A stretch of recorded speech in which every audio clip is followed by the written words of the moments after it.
Hello, everyone. This is Karen O'Hara, Director of Marketing and Communications with WorkCare. Welcome to the 8th week of our series on preventing and managing COVID-19 in the workplace. Many of you have joined us for the entire 8-week series, and those of you who are just joining us for the first time, we welcome you. And we wanted to advise you that we'll be continuing the series indefinitely until we don't need it anymore. Many of you are familiar with the materials that we distribute after the webinar, which includes a recording, which we post on our YouTube channel, and a summary of questions and answers that we post on our website. And during the session, Alexis will post the links to those materials. So if you want to do a review of past questions, there's a lot of really great information that we have collected over these past 8 weeks. This session is being recorded and will be available within about 24 hours. You are on mute because of the large number of participants. We ask that you submit your questions using the Q&A function on Zoom. We'll take as many questions as we can in the approximately 40 minutes that we allot for the entire session. Our speaker today and every week is Anthony Harris, MD, MBA, MPH. Dr. Harris is a board-certified occupational medicine physician.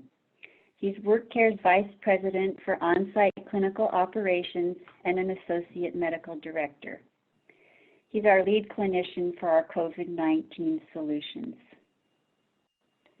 We really appreciate him taking the time every week to bring us up to speed on the latest developments. There's always something new to report, and we certainly welcome your input and questions on a weekly basis to us too, so that we can be sure to be responsive to our clients' needs.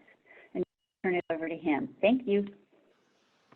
Excellent. Thank you, Karen, and welcome back, everybody. Thanks, as always, for joining us on this journey through continued updates on COVID-19. Today, we're going to focus in on two things primarily.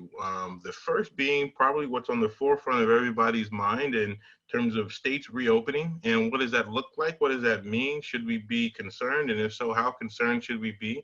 And then secondly, what do we do about it, right? And so we're going to reinforce some of the things from last week in terms of strategy for protecting the workforce to make sure that everybody's clear on how we can best put in place those things that are going to likely carry us through these times in terms of reopening and returning to work. So without further ado, if you're familiar, if you're joining us for the first time, the format pretty much stays the same week to week. That's so everybody can track along with the expectation. If you're rejoining us, we will cover the clinical update here, go into the pathology, microbiology. We'll spend quite a bit of time on epidemiology and also obviously jump to prevention, and then those strategies we'll reinforce today.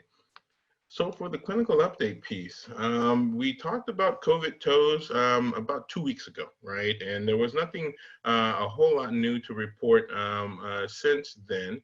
However, now we're seeing new data. It's still not peer-reviewed, but it's pending peer review and publication. Yet and still, the presentation that patients are having, it's clear that there's a rash response. And the rash response is classic for viral immune responses. Maculopapular rash is the technical definition of the images that you're seeing underneath the picture of the COVID toes. These rashes, again, can appear, don't usually cause any long-term issues, but are clearly associated with COVID-19 infections and the immune response that individuals are having. And these skin lesions can vary from what you're seeing now to the COVID toes, which is a skin manifestation as well, to more broad-based rashes. So we point these out so that if you do have, those who you care for, or those even in your workplace that have these complaints with, minimal other symptoms, it still can be an indication of COVID infection, even those amongst those who we once thought to be asymptomatic for COVID, for the classic symptoms. So when we talk about The other findings, viral conjunctivitis is one of the things that is late in presentation, but still being seen associated with COVID-19. Viral conjunctivitis being the most common form of conjunctivitis, and certainly in this case, COVID being able to produce those type of presentations. When we talk about the microbiology or the pathology, then we're going to talk about one of the questions that we've had a couple times in this session, and it's mainly around, is SARS or COVID-2 or is COVID-19 mutating, right? And I reported previously that there were no substantial peer-reviewed journals out there reporting mutations outside of what we saw with China. We talked about the S and the L strain versions of COVID-19, SARS-CoV-2, and what those meant. We won't revisit those in particular, but we'll talk about what is being published now is still not peer reviewed, but there's data out looking at genetic mutation of SARS-CoV-2. The two concepts I want to address though is, one is called antigenic drift. And this is, I want to speak to, should we be concerned? What level should we be concerned about genetic mutation of SARS-CoV-2, right? Well, we know that viruses mutate. They mutate often, and when they mutate often in small ways, it's called antigenic drift, meaning that with the mutations as they go from host to host, or even mutate in individuals, the viruses can have these different switches of the genetic material at one point or another. In particular, SARS-CoV-2 is a rather large virus compared to the flu. It's on the order of 30,000 base pairs, RNA base pairs, okay? And so that's more than double the size of the flu virus. And all that means is that there's more opportunity for mutation. And again, these mutations often occur with even the flu, but not as frequently as in SARS-CoV-2. So the small shifts in the genetic code are called antigenic drifts, usually don't affect the virus's ability to be transmitted to others. Whereas there's a phenomenon called antigenic shift. They're more substantial genetic mutations. The S and the L version of SARS-CoV-2 would be representative more of the antigenic shift versus antigenic drift, right? Because SARS-CoV-2 S strain was less viral, not as potent, if you would, for infecting others as the L strain, and is the most popular, most widespread strain that we see having come out of China, right? And so these more substantial shifts are something that are being studied and seen. One study in particular points to a genetic shift looking at a protein that's important for the virus to infect people, right? And so far, they're documenting 14 different genetic abnormalities or genetic mutations. So the hypothesis, and again, it's only a hypothesis at this point, looking at the genetic footprint of the virus, is that it's caused a shift in the infectiousness potentially of the virus, right? Again, this is not peer reviewed yet, but it's being published and peer reviewed as we speak. So what does that look like from a global standpoint? Let's talk about it further, right? So we know the virus originated out of Wuhan, China, and we know that from there, the spread of the virus has undergone those original mutations. And what you're seeing now is a short clip of the spread of the virus from China, right? And this data is all based on studies of, at this point, 16,000 different genetic tests on the various virus particles coming from people infected around the world. Okay, the study is based on data from, it's called GIS-AID. And again, they've looked at over 16,000 different genetic profiles of SARS-CoV-2. And you can clearly see how the virus has spread from Wuhan, China, into the United States, from the United States into other parts of Europe, Australia, etc. Right? And so we have a good hypothetical, and then this is based upon the data, but it's also still a computerized hypothesis of the spread. In actuality, obviously, because we haven't tested everyone ubiquitously, the accuracy of this is not 100%. But again, still a solid representation based upon all the clinical data we have, that this is likely what the spread has looked like from different strains of the virus. Again, this representative of genetic, not genetic shift, but rather genetic drift, okay, of the virus. So when we talk about the epidemiology and what this looks like in the U.S. and how it's culminated to where we are today, we're at 1.1 million cases. Last week we were just a little bit under that number per CDC at 900,000 or so. Now we've crested over the million case mark, right? In terms of deaths, 68,000, and we'll look at this chart again in terms of the states that have the deepest burden of disease and what that means for reopening. If we look at total cases worldwide, again, last week looking at, 2 weeks ago, looking at where the US was, and then looking at where we are today with regard to being clearly over the million cases of total burden. As opposed to the other countries, again, they haven't really seen the spike that we've seen in the US. If we look at then daily cases confirmed per million, again, if we look at the US, we're the hardest hit, and we're the number one in terms of total cases, but not number one in terms of cases, deaths per million yet. Okay, obviously we're still heading in a direction of increasing number of cases on a daily basis. If we look at daily confirmed deaths per million, again, we're amongst the hardest hit globally. If we look at that, the chart of what that looks like, daily confirmed deaths, this is an important figure just to look at the gravity of the disease in terms of impact, right? Over 2,000 people are dying daily from COVID-19. Right, and so it's still a heavy burden in the U.S. and abroad, but we want to focus in then on more of what's going on in the U.S. and how is that playing out when we talk about cases increasing potentially as we reopen. Total COVID tests, we've been number one for a couple weeks now. We continue to be number one now, over 5 million last week. Now we're well over 7 million total tests conducted.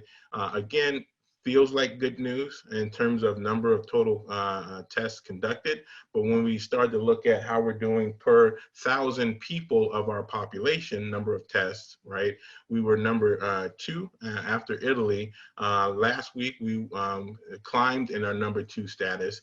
But if you look at this week, we've dropped, all right? Total number of tests per 1,000, we've been overtaken by New Zealand, Canada, and now we're a number 5. In the order, right? So, and Italy obviously as well. So we're kind of slowing down. We're losing a little bit of speed in terms of being able to accelerate our testing based upon our population compared to other countries. So obviously we'll need to spend more time trying to get not just new approvals, but increasing the manufacturing of these tests and availability for our population. Now, obviously this plays a role in our ability to test for a return to work scenario, and we'll talk about how we kind of strategize rationing those confined resources. If we look at tests per 1,000 people, this is a figure we'll come back to again as well, as it plays a role in states reopening potentially. But we are down at around half, not even 1, right? About 0.75 is where we're at, roughly, number of tests per 1,000 people on a daily basis. That's how many people are being tested on a daily basis per 1,000 of our population. Again, not number 1, we're number 2 in this metric, right just above New Zealand. If we look at number of COVID tests needed to detect 1 case, based on, and this is a picture of our burden of disease. We've seen this graphic before and presented on it. We'll revisit it just for a moment here to show that for every 6.3 tests, we detect 1 case of COVID-19, and that's compared to obviously our other counterparts overseas and in Africa as well. 38 in South Africa, 149 in Taiwan, right? And that speaks to our burden of disease here in the U.S. So this curve is something that you should be familiar with if you're rejoining us week after week.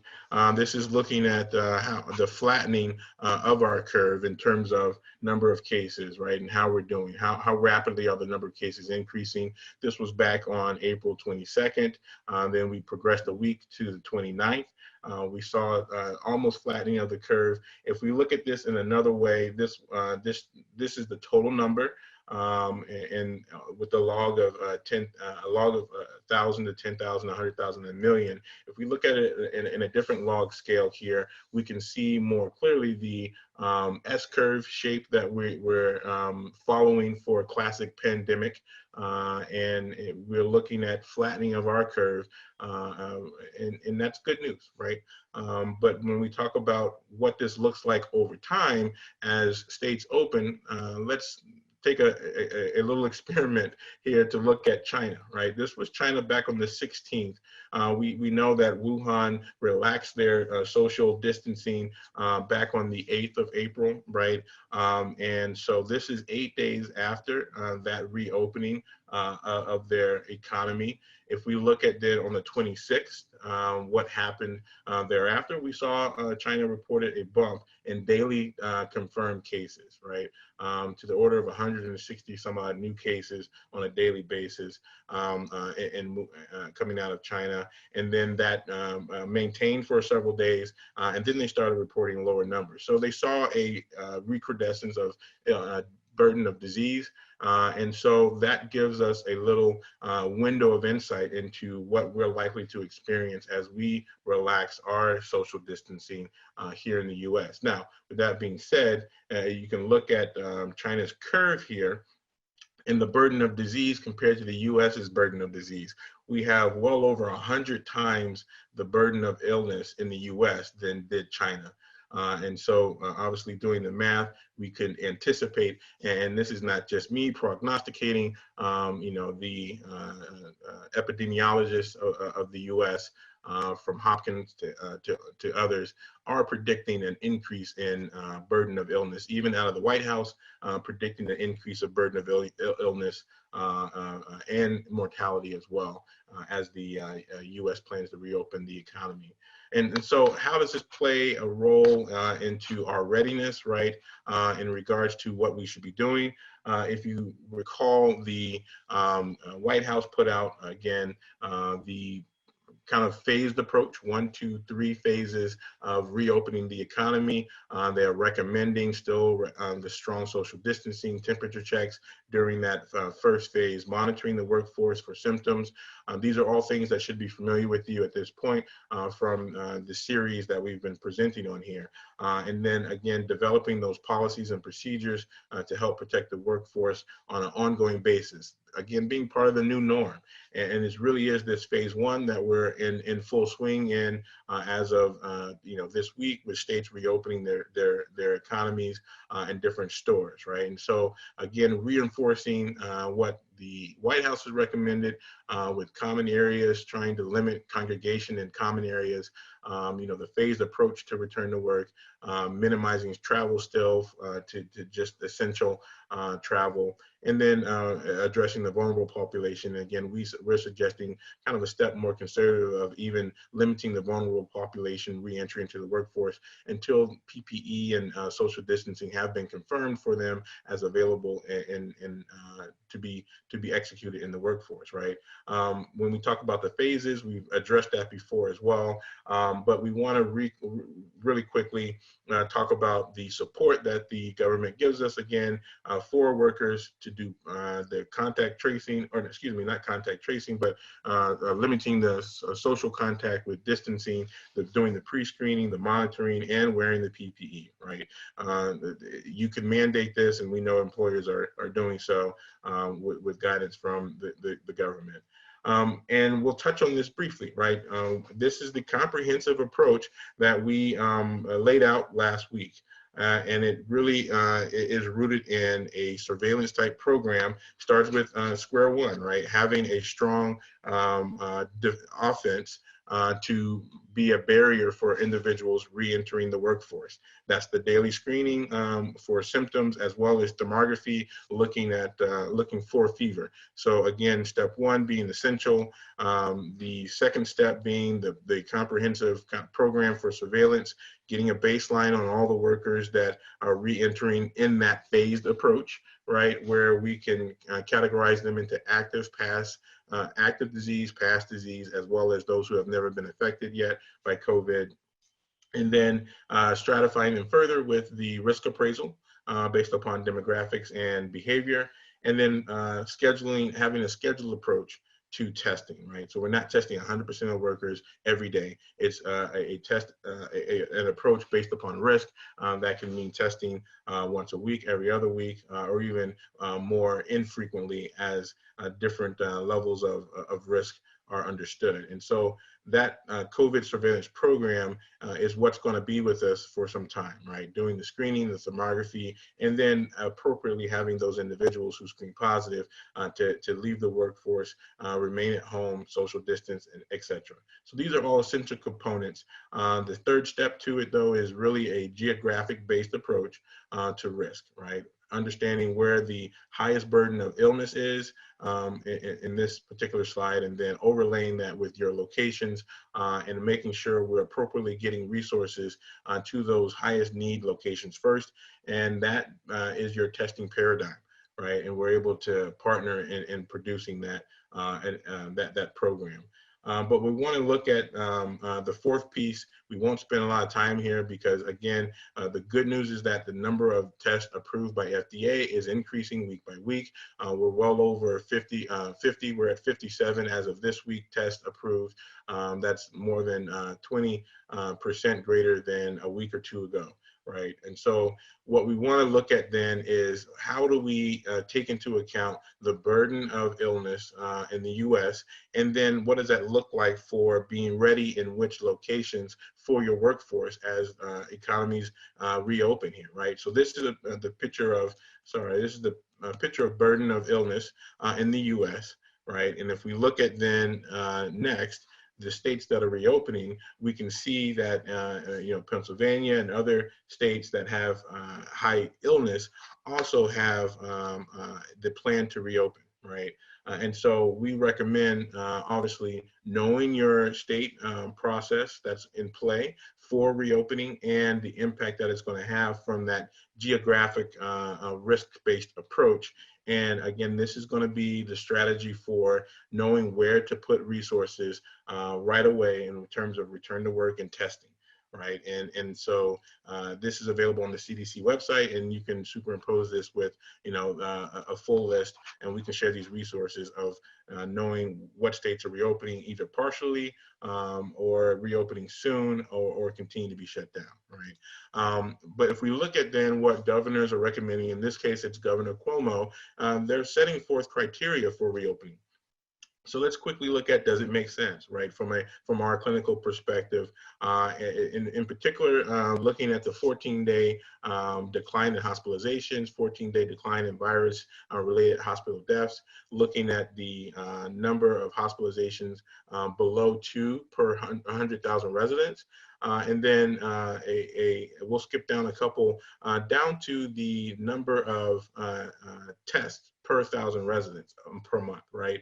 And we know a number of regions in New York have already reached these criteria for reopening. But if we look at least 30 virus tests per 1,000 residents per month, if you recall this chart we showed earlier, where we're at now, we're at 0.75 per 1,000 people in the US in general, right? So we are a far cry from that 30 number in general across the US. So it's going to be really specific as governors continue to lay out criteria like this to pay attention to what those criteria will mean, and when likely we're to reach those, we'll continue to report on this so that we can help strategize your plan for allocating resources to various facilities for testing and for return to work. Okay, so I know we kind of spent time a lot on epidemiology, but right now, as states reopen, the epidemiology is the most important factor when we talk about spread of disease and recrudescence to look at in terms of how it's going to impact your workforce. So I'll stop there. I know we've already hit the 27-minute mark. That went by really quick, but let's open it up here to some questions so we can go into depth on anything that you may want to. Thank you. Thank you, Dr. Harris. I have a question, and then we'll jump into the participant questions about the mutations of the virus. As the virus mutates, does that affect the validity of tests?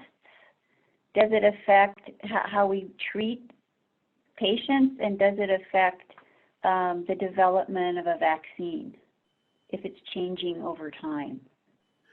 So the easy answer is yes, it can affect all three of those. If the genetic drift that's happening affects the antigens on the virus itself, the antigens being if it affects how how our body responds to the virus, the antigenic response, then it will affect how we experience the virus itself as foreign or native, right? And so that may affect our ability to mount an immune response. And some are theorizing that enough changes like that could lead to, if you are, to a reinfection, right? If you've been infected before, you could, in theory, get reinfected if there's enough genetic change in terms of that drift. Now that's yet to be shown or peer reviewed. Then some are also looking at the stagnation of or the efficacy of the viruses, of the vaccines being produced. Right now, there's over 100 different vaccines that are being tested. And so the efficaciousness of it will, in part, be related to the ability of those vaccines to block the process that allows the virus to infect us as humans, right? The number one area that most vaccines are looking at is the one I referred to earlier that has the 14 different mutations so far. The shift gene, it's called, or the spike mutation, excuse me, it's called. And so dramatic changes there may affect those vaccines in a greater fashion. And then in terms of how we treat patients, that's directly related to not so much the virility of the virus as it mutates, but most likely how we're going to be able to get across to the other side of all this with the vaccine in play in the next 10 to 12 months. Sometimes many are saying well into next year for sure that we'll have a vaccine, excuse me. Okay, interesting. This is not a question, but a comment I thought you could clarify. The respondent says, the FDA announced this week that they have approved 11 tests and discounted up to 49 until they can be reviewed by the FDA. You mentioned that 57 tests have been approved. Could you offer some clarification on that? Yes, so I'm not certain of the number, what those numbers were referring to with regard to FDA approved tests. It might have been a subset of the tests that have been approved. I'm referring to specifically the FDA emergency use authorization, and to date 57 serologic tests have been approved for utilization by, for the most part, laboratories. These laboratories have to have a special certificate called CLIA, which is a standard for testing, and it speaks to the complexity of delivering these particular tests. But as of this week, FDA has approved, and we can share the links for that particular site from FDA for 57 different tests. Okay, and this question is about return to work programs. In addition to what is accessible on the CDC website, what other sources are there to see key statistics, for example, number of cases, hospitalizations, and deaths, to get data on a state or county level that we should consider when making return to work decisions? What's the most important data to look at? Sure. So local data is usually the most important because it's the most near for your workforce. And when we talk about relative risk, the burden of disease from a geographic standpoint is important to look at for your work population. The presumption now is that there's not a lot of travel going on, right? And so having to worry about remote location, burden of illness may not be as germane as local. And then CDC does offer a really good map and resources for looking specifically at each state's counties data on burden of illness. And we showed that in last week's presentation. If you do want to refer back there, I believe we have the links for that as well. The questioner says he's looking for things that are graphically presented beyond what is available on the CDC website. He's looking at 40 offices in about 20 states. Is there another source he could check out? The CDC is the one I'm most familiar with. For graphic representation of illness is the question? Yeah, just data in general related to hospitalizations, deaths, exposures, confirmed cases, et cetera. Yeah, early on, CDC was not a great source for those specific numbers. Recently, they've made some considerable updates to their data, and they actually have a section now just on data updates on burden of disease. And so I would still recommend going there first. There are other sources. Johns Hopkins has a good data-driven representation of illness, not just in the US, but globally. But when it comes to those specific numbers for hospitalizations, and the CDC will have most likely the most granular data at this point.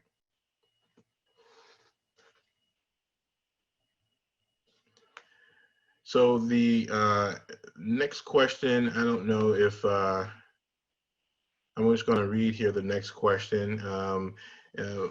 Wouldn't it be important to know how many asymptomatic individuals test positive? Maybe this would show people how important it is to take precautions, regardless if they feel ill or not.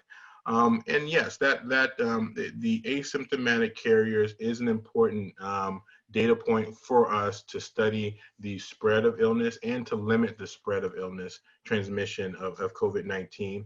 And that is the big drive behind increasing the number of tests available to the US population, because we know the underrepresentation of burden of disease is where we're at currently, just because of the limited number of tests that we have per 1,000 in the population.